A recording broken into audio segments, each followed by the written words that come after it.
Hi, everyone, and welcome to another episode of Read and Write with Natasha.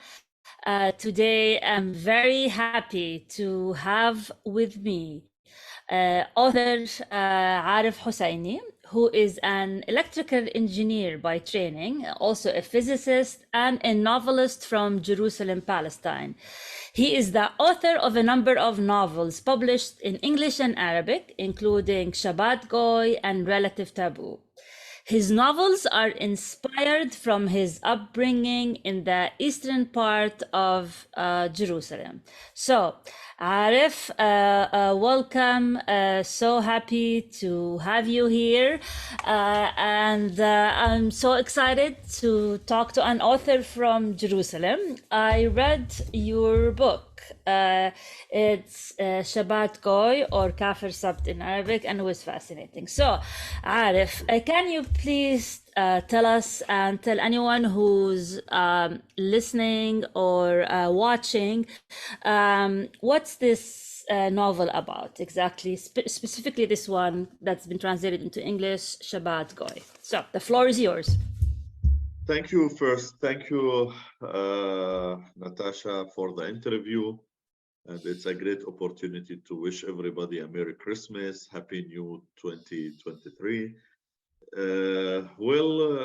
Shabbat Goy, it's a novel which coming from Jerusalem. It's a novel of the streets, the stones, the old city, the people, the life in East Jerusalem. I was witness to what happened in the city for the last at least 25 years.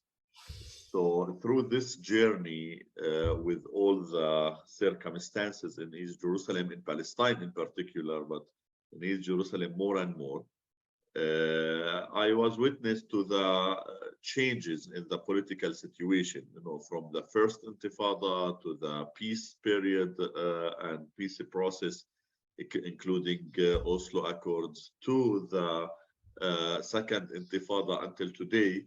So I decided to write 3 novels, one after the other, expressing the daily life of Jerusalemites, how we live under all of this situation, with the status quo, without the status quo, and we will talk about it.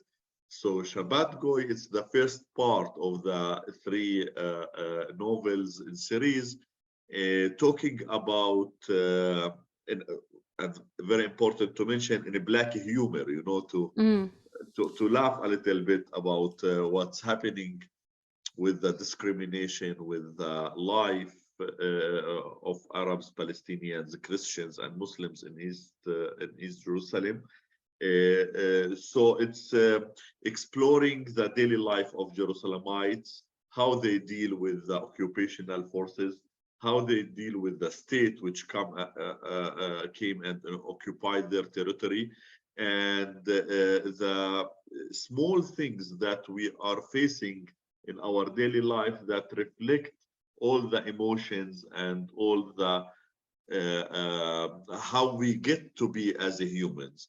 From the other side, I tried as well to reflect some personalities from the Israeli community and how Palestinians and Israelis, through this conflict, managed to have, if we can name it, normal life. But I know, everyone knows, in the end of the day, it's a very special situation and unique circumstances that we are living in.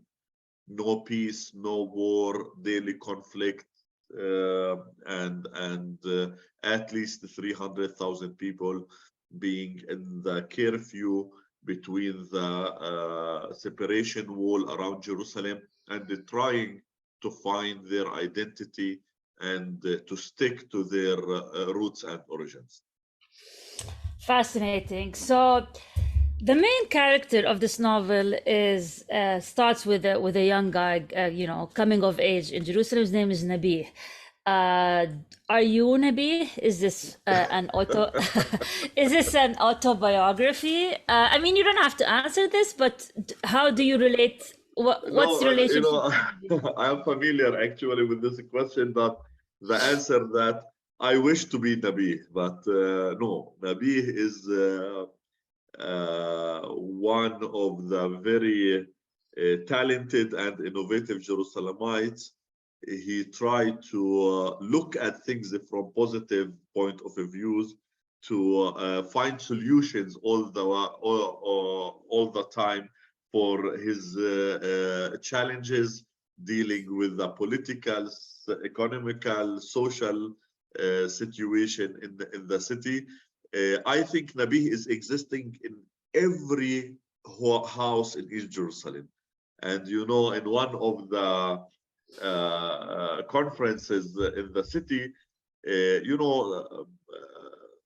Shabbat Goy is a very frank and honest, I think, from my point of view, from my perspective, novel that reflecting the reality. This is the reality. I know that everybody through literature want to be a hero and want to look like,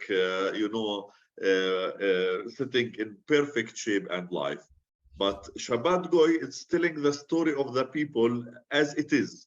So one day in one conference in East Jerusalem, someone, was against really against the novel. So why you are talking about those who are stealing from the hospitals? Or why you are talking about some bad habits that, been developed through 50 years of occupation? Why you are not mentioning the engineers and the doctors and the educated people and all of the, heroes that we have in the society? And then I didn't answer, but someone else from the public came and say, just in the 500 people in this hall, who has no Nabih in his house? So Nabih is there. This is actually turned to be the norm, the average Palestinian living in the city. But I tried to build his personality as a normal guy getting, some hobbies and benefits from the situation that he's living in, and try to have it as the standardized Jerusalemite who is maintaining his resilience in the city. Fascinating. So, which now begs the question, how was the novel perceived by both? I am very familiar with the concept of airing our dirty laundry. Even in my novel, which was set in Amman, Jordan, I got the same criticism. Why are you showing that, we're like this? Like I talked about the lack of water, like all of the problems that we have. Why are you showing like this? And I know this Arab pride, and I'm sure you got, as you mentioned, you got criticized for that. What about the other side? The Israeli side, or the Jewish side. What was the reaction, especially using a religious, let's say, term in your novel, which is Shabbat Goy, which is fascinating. Honestly, very few people outside of the region know about it. So, what was the reaction from the other side, if you got any? Yeah, let me start with with the meaning of Shabbat Goy. Shabbat, and from there I will tell you what the criticism was and how they, because it's controversial. There is no one opinion in the Israeli Jewish community about the novel. But Shabbat Goy is the guy who is not Jew and serving Jewish people during Shabbat. Shabbat, it's from Saturday, Friday sunset until Saturday sunset. And during these 24 hours, Orthodox Jews are not allowed to do many things, like turn on the electricity, warming up food, dealing with money, driving cars. So they using a service of a not Jew who is Goy in the Judaism as term, and he is serving them to do these things during Shabbat, during Saturday. And I choose this name because from my point of view, we as Palestinians, from the end of the first Intifada until today, we turn to be Shabbat Goys. We turn to be serving the Israelis as a cheap labor hand in the Israeli markets, especially in Jerusalem. You know, crossing the road, the main street between East and West Jerusalem, and our young generation in particular, they moved from ambitious to higher education and to be well established with a sophisticated career, to be very simple servants, workers, labor hand in the Israeli services market. So and this actually in this term you are summarizing where we are standing today in this period of our history. In the Jewish community, there are many opinions. Orthodox, for sure, they're against, and they have many criticism because living in denial, it's comfortable, and somehow just to imagine that the other is not existed, even if he's working for us on Shabbat, but we don't want to see him or her. This is a very comfortable and very easy decision to make, and it's denial, it's criticism. This is not existed. We have no relationship even with Arabs and Palestinians. Not that we are treating them well, but they are not exist. The other side in the spectrum of the Israeli society, the left wing, who get to be now in Israel and in Jerusalem very minimum. They decreased and they almost disappeared. Now in the Israeli spectrum, it's hardly to find left wing. It's hardly to find people who are still believing in peace, still believing of coexistence. So, but yet there are some who feel guilty when they read such a novel, and they contacted me. Many of them, they contacted me to have some workshops to talk about the novel here and there, because it's eye-opening for them, and they never know about the situation in East Jerusalem. They want to promote some peace processes and to be, behind having Palestinian literature, Arab literature disseminated within the Israeli community. But still, they have many concerns about, is it true? Is it the situation? We know it's bad, but is it up to this level? And here, no one can understand until you come and see, right?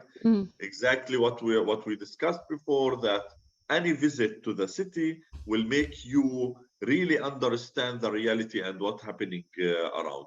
So the majority of the Jewish readers, they prefer to be on the position of denial and not accepting what's written there, laughing, enjoying the black humor, looking at the Arab society from a very narrow perspective, but in general, the message behind the novel is irrelevant for them. And very small group of them who still, maybe this is the last generation, who have some left wing and peace promoters. They want to see it more disseminated and published even in Hebrew.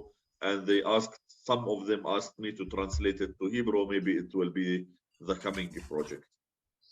So, are there still Arabs who work as Shabbat Goys currently? Oh, they increase more and more. You know, it's this is in the need now, especially in Jerusalem, because Jerusalem turned to be fully Orthodox religious city. You know, in the Yeah. Israeli side of in the West Jerusalem, Israeli side of Jerusalem, before maybe 10, 12, 15 years, they had around 20, 30% non-Orthodox. And, you know, Israelis who are liberal, but now in the last decade, the Orthodox religious community enlarged and increased, and all the liberal Israelis left Jerusalem to Tel Aviv and to other cities.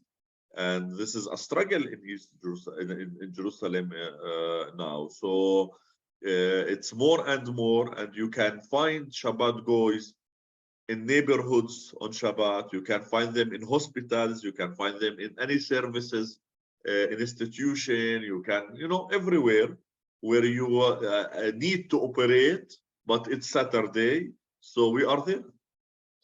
How do you apply to become one? Like, what's the process? And yeah. It's not a process, it's a job. Okay. Mainly people who are, you know, looking for extra income, because it's only in weekends. You could not, you know, live from being Shabbat Goy.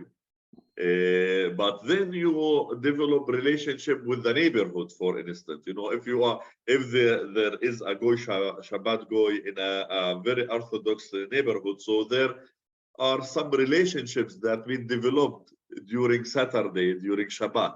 So when they need something during the week, most probably they will call you. So a lot of services, maintenance, any other jobs that could be relevant. And now, you know, as you know, the Palestinian community in general, we are in love with education, right? Yeah. And now we are pushing our kids to go and be educated more and more. So Shabbat Goy tend to be a famous job for students, because it's weekends, they pay well. No universities on Shabbat, you know, on the weekends. So students like to take this job, and it's there. Yeah. Fascinating. Do they get criticized by the community for, you know, working as Not really. No, not really? no, it's a job. It's a job.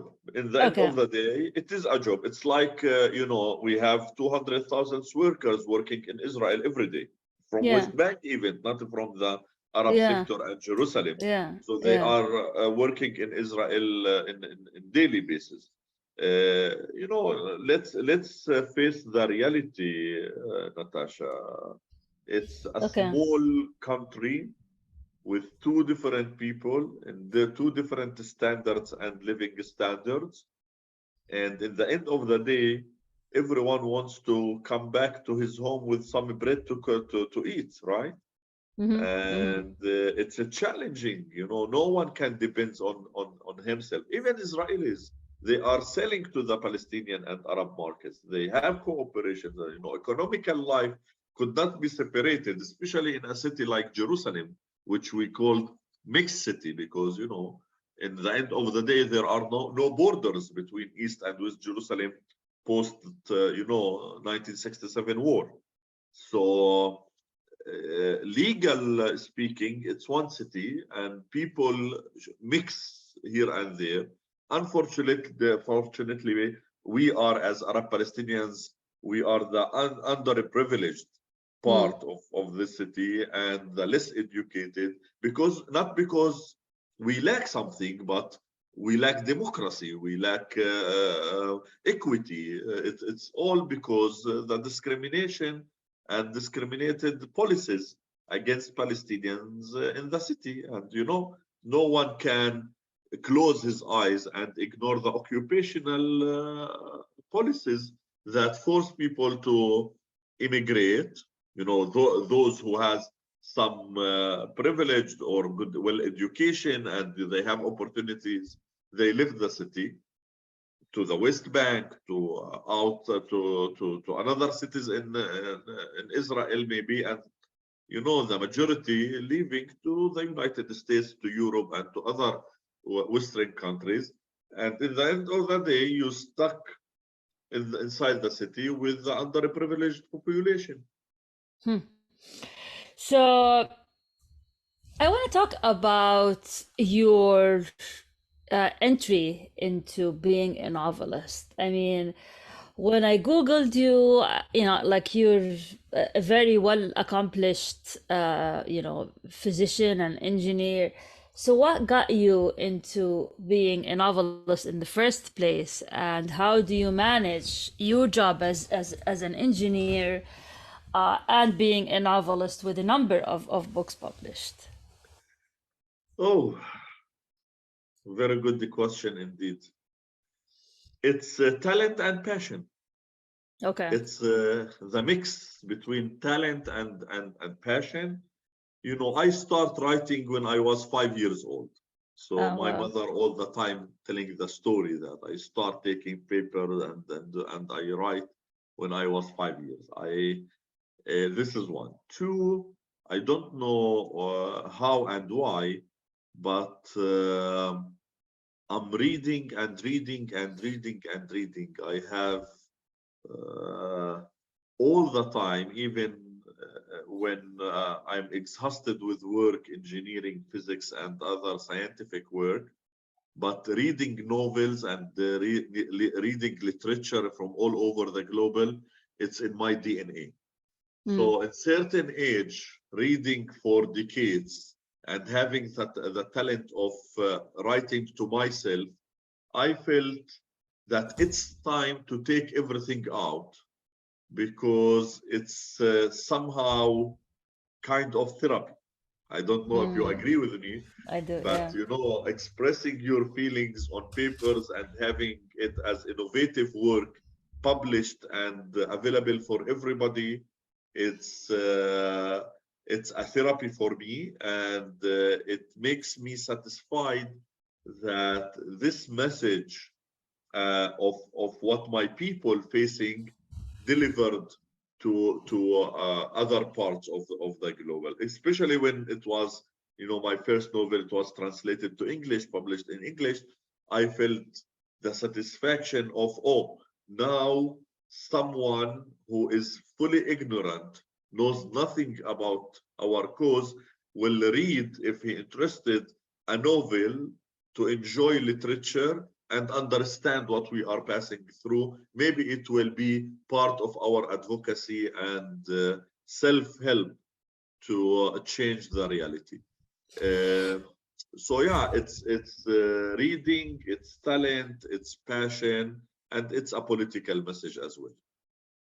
So how many authors from East Jerusalem published similar novels in English besides you? I mean, Oh, yeah, I read a lot of Arab and Palestinian novels, or by Arab Palestinian Americans, and I think this is sort of the first time that I read something that tackles growing up in East Jerusalem.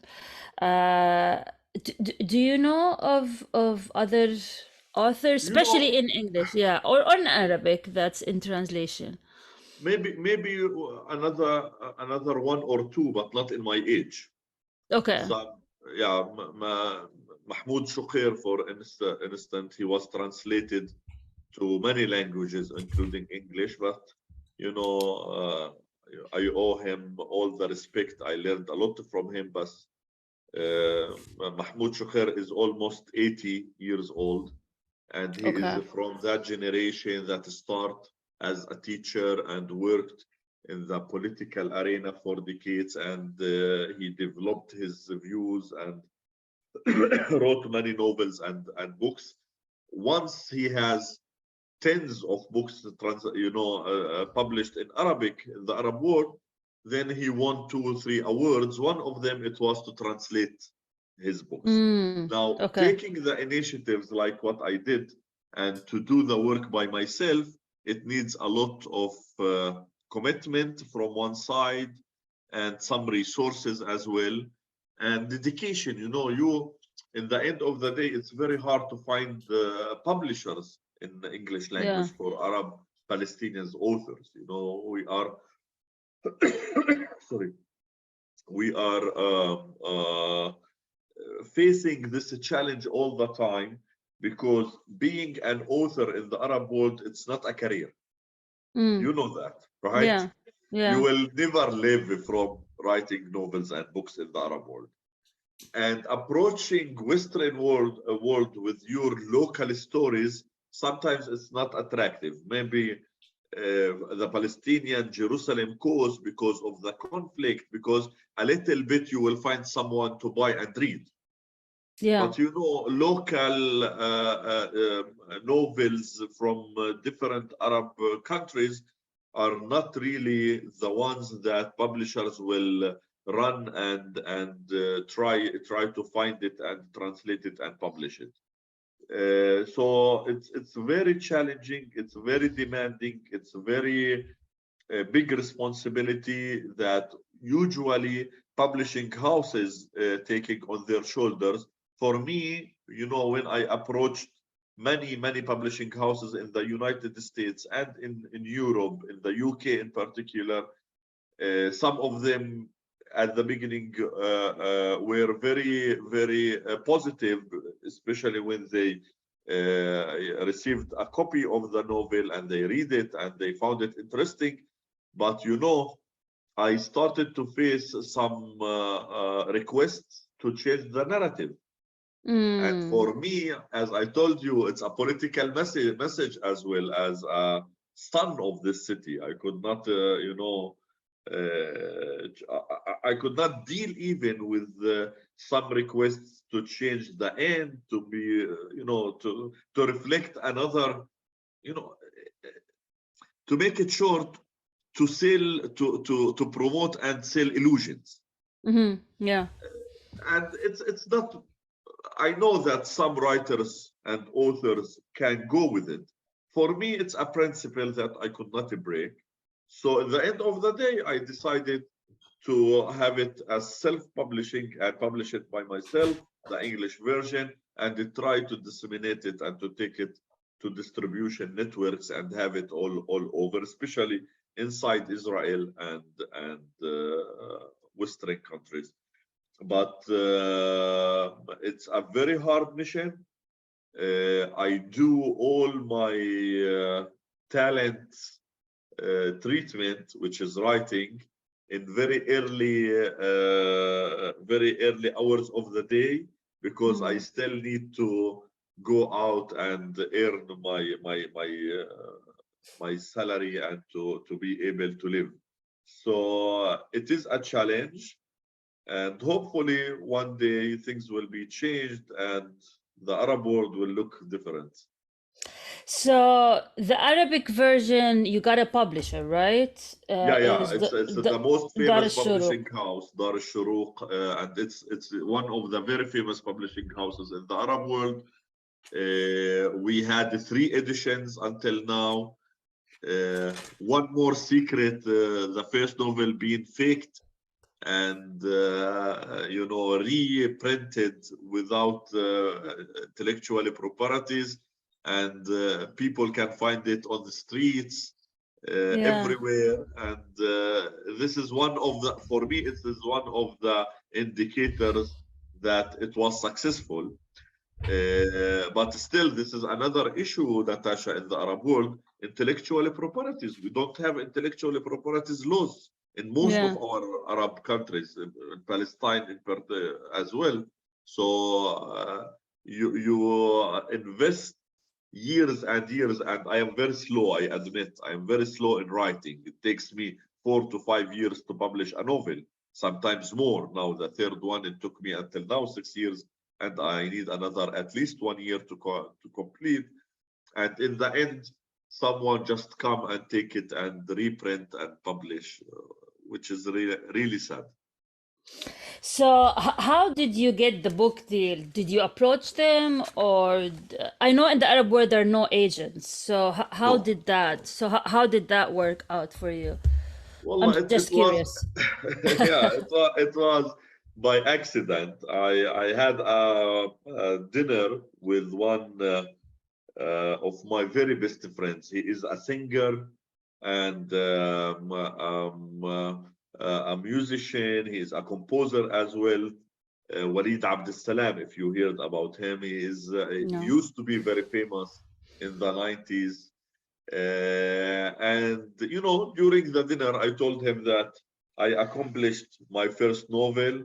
It went through some grammar review and you know English language editing, and I prefer to keep it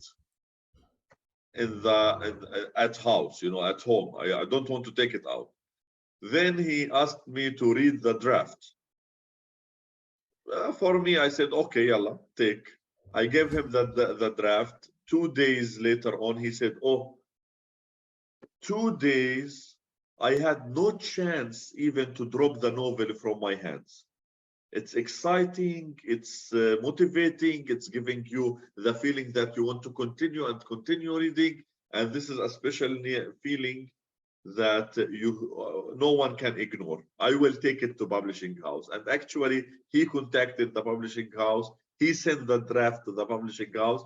And suddenly I received a phone call from them saying, we are interested, let's set to talk about details. But you know, it's not there is no profit from such a work. It's almost for free, you know, giving the novel and they publish, they sell, because book and author's situation in the Arab world is not something that you can do business from. So the English version, you use the Amazon KDP platform, Right. correct? So did you have to hire a translator, an editor? How did you find them? I'm getting into the technicality because this is kind of helpful for anyone who wants to do that. So sometimes I ask technical questions. So how did the process work? This is important, but this is the, you know, the benefit of a friend raising. Yeah, friend raising. Friend raising and not fundraising. I learned in my life. Okay. I learned in my life that the most important skill that you have to acquire and to have in your genes, even, it's how to make friends and how to friend raise. Lucky me, I have a very good group of friends. Some of them are editors, some of them are translators. One of them is a librarian in Harvard for many years. Wow. Yes. Oh, wow. So I did the translation process in steps. First, I had to take it from Arabic to English. Then I had to do the compatibility, let's say, and the customization of the English language to serve the Arabic and the local, the domestic context, because this one, how you translate jokes. Yeah. So, or you have a similar joke in English, or you just try to find a way that it's heard well. If not, you have to cancel it. You know, no way to translate joke that no one will understand, right? So after this phase of customization, localization, trying to adapting the language, I had to find an editor. So I found 3 editors, two with Arabic language, so they can understand both. But the last one, Lucy, she is the librarian in Harvard. She know nothing about Arabic, and nothing about the culture as well, and nothing about the jokes. So when she received the 4th edition, the 4th draft, she worked very hard to make it understandable and smooth reading to English readers who are not part of the Arab culture and they have no clue about the Arabic version. I think after reading myself the English version, so in maybe 80-85%, she was successful. And did you put it yourself on KDP, or did you have to hire someone to do that for As it? engineer, technology is the easiest part, Yeah. of the business. So yeah, I put it on KDP and on Amazon, and I tried to do some promotion work, Yeah. but unfortunately, in this part, I am not successful yet. Yeah, yeah. I mean, that was my second question. Like, how are you marketing the book? I am a There's very, very bad salesman. I think all okay. authors like me. It's not only me. All Yeah, yeah. because of that, we are not good in making money, right? We are not very successful. Yeah, I mean, you can hire like a PR or an independent marketing person that can help you. I interviewed a number of book marketers that work with authors, so that's always an Wallah, option. Natasha, please, if you have good contacts, just yeah, send them to me. Definitely. I will do that immediately because I tried and tried and tried social media, having a page on Facebook, on Twitter, on tweeting every. Yeah, But when it's not your business, so it's like you are on fire for, I don't know, couple of days, and after that you return to your normal life and nothing yeah. happens. It's it's And a, this it's a way keep strategy. Yeah. insisting. Yeah, yeah. It's a strategy. They can help you come up with a whole strategy. So yeah, definitely, I'll happy to recommend Please. some people who can help you. So who inspired you? Like, as authors, we always get inspired or like steal from other authors in the beginning, and then we adapt them. So who do you think you influence your writing the most, whether it's an Arab or a Western author? It's not only one, to tell you the truth, not only Okay. one, but I can tell you, for instance, for the writing style. Yeah. The black humor, the jokes here and there, it came from Emil Habibi and Okay. Aziz Nisin. Aziz Okay. Nisin, he is, you know him, the Turkish author. He is the king of black humor. I am not very fascinated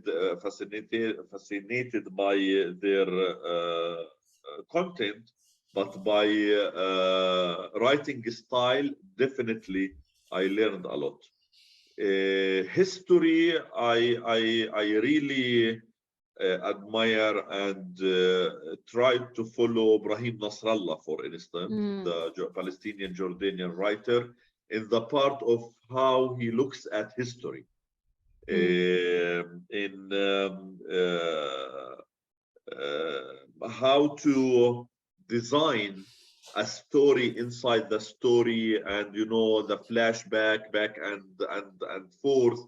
There are many great writers who I really learned from them, from the famous ones, Da Vinci Code and Brown and others, to Victor Hugo, to Tolkien, to the Russian writer, and many mainly international writers who inspired me of how to make a traditional story attractive and motivating enough to keep the reader, want to continue and have page after page with a kind of inspiration and fascination.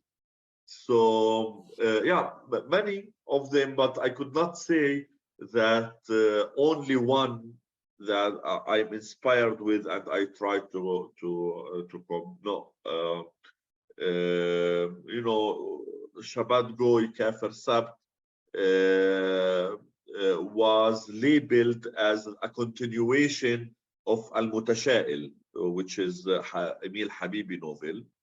Very successful one, since the 70s. And on the other hand, I tried as well to look at the Palestinian-Israeli conflict from an angle of a human beings. So, to deal with the other as an enemy or as a human being, it's so different.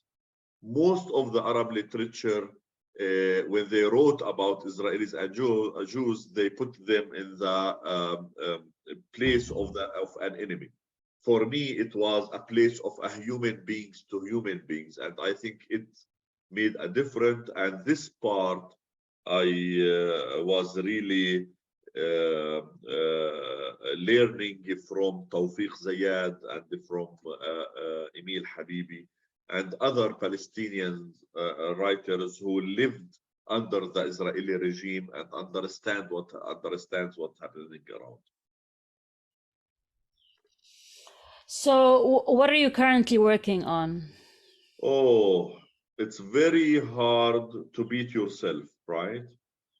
So I am trying to beat myself with the third and last part of this series of novels.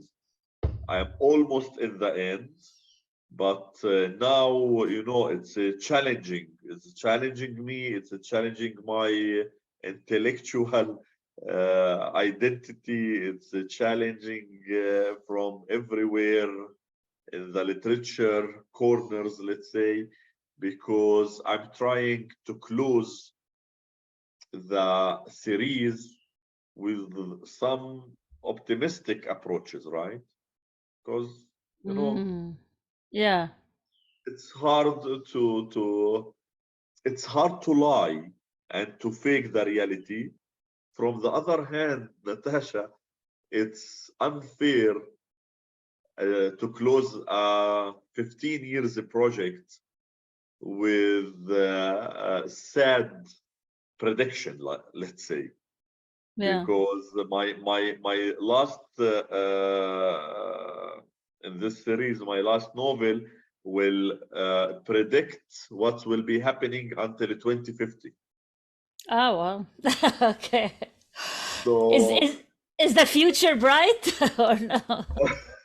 all the indicators are against what I really want to reflect. So I'm trying, this is my internal struggle now. I'm trying to keep the innovative piece of art with a very reasonable and realistic predictions, along with some optimistic point of view for what will be happening.